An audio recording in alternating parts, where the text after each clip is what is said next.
श्रावस्ती जिले में मल्हीपुर थाना क्षेत्र में भारत नेपाल सीमा से महज 7 किलोमीटर दूर स्थित मदरसा इस्लामिया अरबिया अनवारुल उलूम फतेहपुर बनगई को प्रशासन ने बुलडोजर चलवाकर जमींदोज कर दिया। ये मदरसा 1960 में बनाया गया था और मुस्लिम बहुल इलाके में स्थित था। बताया जा रहा है कि ये जनपद का सबसे बड़ा मदरसा था जो सरकारी जमीन पर अवैध रूप से बना हुआ था।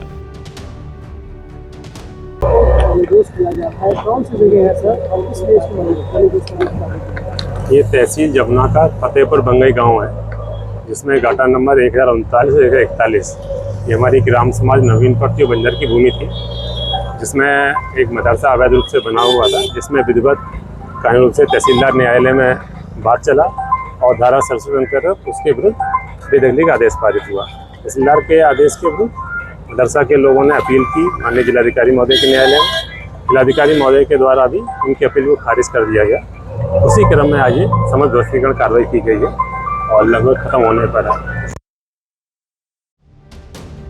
पूरा मामला श्रावस्ती जिले के भारत नेपाल बॉर्डर से महज 7 किलोमीटर की दूरी पर मौजूद जमुना के बनगई इलाके का है, जहां हाईकोर्ट के निर्देश पर मदरसा इस्लामिया अरबिया अनवारुल उलूम का ताला खुला।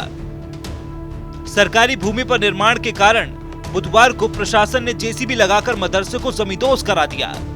इस कार्रवाई के दौरान प्रशासनिक अमले के साथ साथ आसपास के थानों की पुलिस फोर्स और पीएसी भी मौके पर तैनात थी। गिराने से पहले कोई निशानदेही नहीं हुई है। सबसे बड़ी चीज यह है कि इस फतेहपुर बनगई का जो नक्शा है वो नक्शा ही नहीं मिल रहा है। मैं नक्शा डालने के लिए भी अपील किया। ये फटे फुटे नक्शे हैं, इसमें कहाँ से नपा कहाँ से गिरा ये भी नहीं, नक्शा नहीं मिल रहा है। फतेहपुर बनगई का नक्शा ही नहीं है।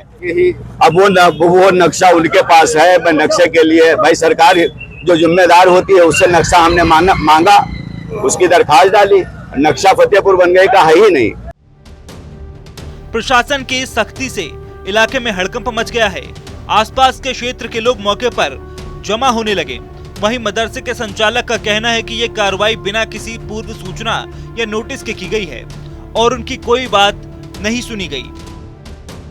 मदरसा संचालक मिराज अहमद ने बताया कि समाजवादी पार्टी की सरकार में मदरसे में 4 कमरे बनाए गए थे, लेकिन अब बिना सुनवाई के तोड़फोड़ कर दी गई। के बारे में मैं ये बताना चाहता हूँ आपको कि इस मदरसे का मैं प्रबंधक हूँ और इसकी कानूनी लड़ाई लड़ी जा रही थी।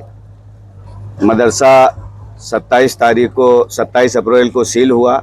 फिर 14 मई को मदरसा किसी खोलने का हाई कोर्ट ने ऑर्डर दिया। तहसीलदार महोदय साहब के यहाँ से 67 की कार्रवाई मेरे ऊपर मदरसा प्रबंधक के ऊपर की गई। उसको हमने जो है तहसीलदार साहब के यहाँ बराबर पेशी हुई, खारिज किया।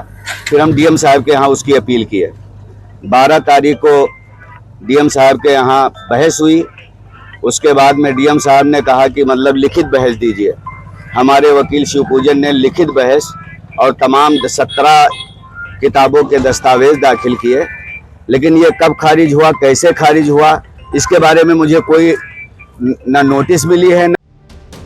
आपको बताते चलें कि 27 अप्रैल को इस मदरसे को गैर मान्यता प्राप्त बताकर सील कर दिया गया था। मदरसा संचालक ने इसे मान्यता प्राप्त बताते हुए हाई कोर्ट का सहारा लिया। 14 मई को कोर्ट ने इसे पुनः खोलने का आदेश जारी कर दिया। वहीं प्रशासन ने कोर्ट के आदेश पर 28 मई को इस मदरसे को खोल दिया, लेकिन प्रशासन इसे सरकारी जमीन पर बता रहा है। मामला डीएम कोर्ट में चल रहा था कि प्रशासन ने इस पर बुलडोजर की कार्रवाई कर दी। 27 अप्रैल को मदरसा सील किया गया और फिर 14 मई को आदेश हाई कोर्ट का हुआ कि मदरसे की सील फौरन खोल दी जाए। और जो है 28 मई को मदरसे की सील खोली गई। उसी दिन तहसीलदार साहब के यहाँ से आदेश हमको नोटिस मिली कि 15 दिन में खाली कीजिए। मियाद था, मैं डीएम साहब के यहाँ उसकी अपील किया। डीएम साहब के यहाँ सारे दस्तावेज लगाए गए। 12 तारीख को डीएम साहब के यहाँ बाकायदा वकील जो हमारे थे उन्होंने बहस किया। बहस के बाद में यह हुआ कि मतलब लिखित दीजिए, लिखित बहस भी लगाया। अब वो कब खारिज हो गया, कल तक के मैं संपर्क में था वकील के।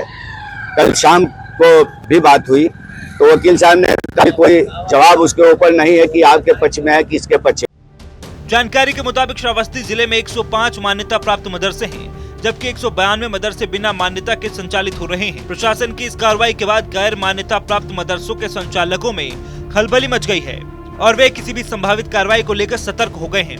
वहीं प्रशासन ने साफ संकेत दिए कि सरकारी भूमि पर अवैध रूप से बने किसी भी निर्माण को बख्शा नहीं जाएगा।